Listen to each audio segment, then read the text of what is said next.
If you asked most people who I was before Mortal Kombat, they'd probably tell you I was a movie star, the guy on the posters, the action hero with the perfect smile, the perfect punch, and the perfect comeback line, the man who could leap through the air, defeat 20 enemies, save the day, and walk away without a scratch. At least, that's what everyone saw. What they didn't see was the doubt. For years, people said I was a fraud. Critics claimed my martial arts skills were nothing more than camera tricks. They said the studios edited everything together. They said the kicks, punches, and impossible moves were fake. Every interview, every article, every joke on late-night television seemed to carry the same message.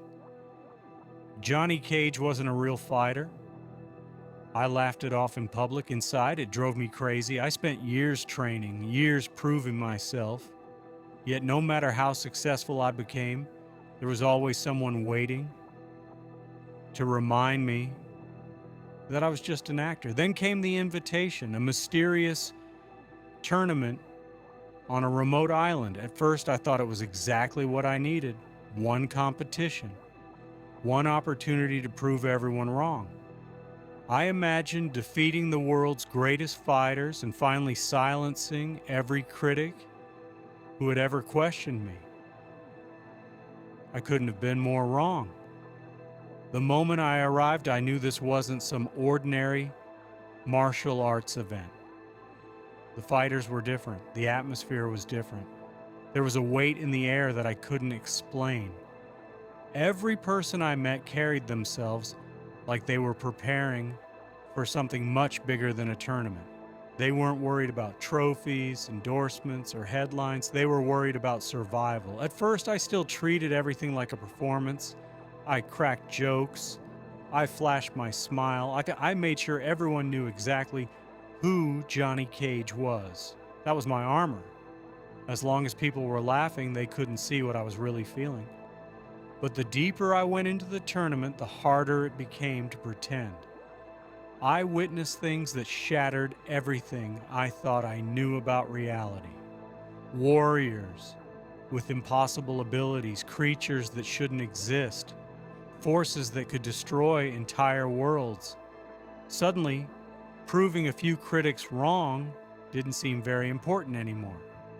For the first time in my life, I found myself standing beside people who carried burdens far heavier than my own.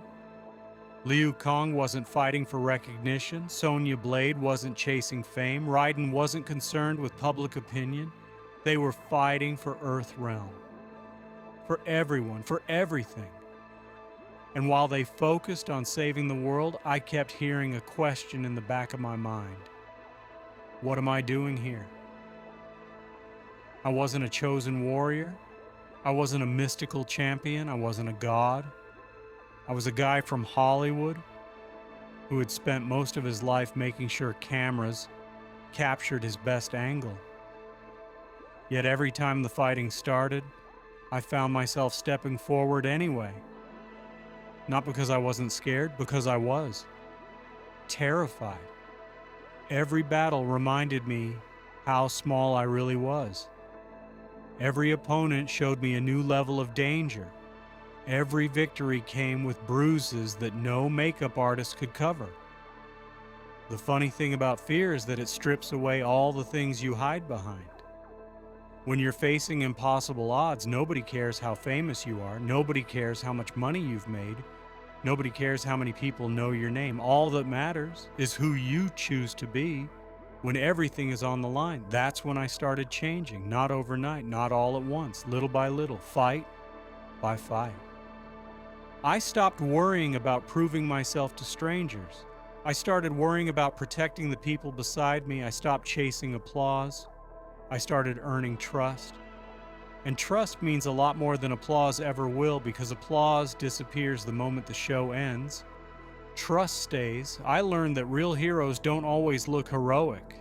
Sometimes they're exhausted. Sometimes they're injured. Sometimes they're afraid. but they keep moving forward because other people are counting on them.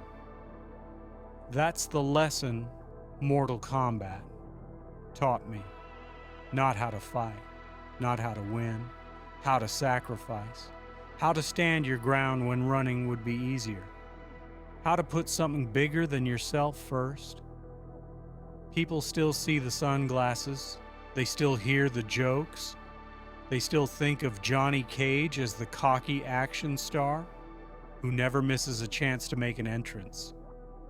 And honestly, some of that is true. I still love being the center of attention. I still enjoy hearing a crowd cheer. I still know how to make an entrance better than anyone, but those things don't define me anymore. Because behind the cameras, behind the fame, behind the legend people think they know, there's someone very different from the man who first stepped onto that island, someone who learned that courage isn't the absence of fear. It's moving forward despite it.